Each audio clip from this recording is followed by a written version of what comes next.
The U.S. Coast Guard imposed a temporary security zone in the waters off South Carolina on Monday as the military collected debris from a suspected Chinese spy balloon shot down by a U.S. fighter jet over the weekend.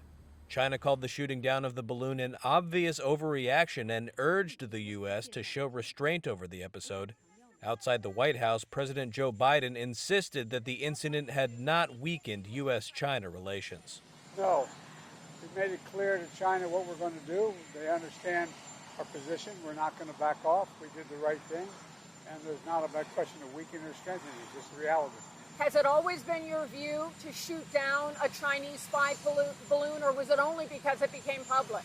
Oh, no, it was always my position. Once it came over into the United States from Canada, I told the Defense Department I wanted to shoot it down as soon as it was appropriate. They concluded we should not shoot it down over land.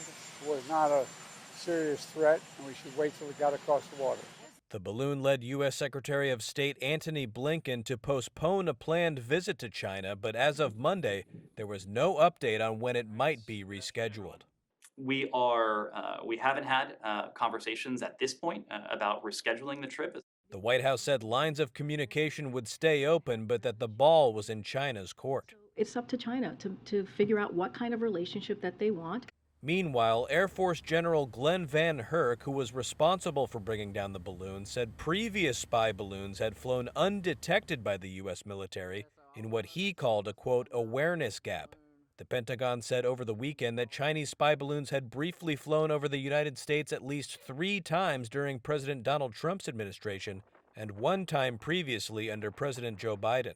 Van Herk said the balloon shot down on Saturday was 200 feet tall with a payload underneath that weighed a couple thousand pounds.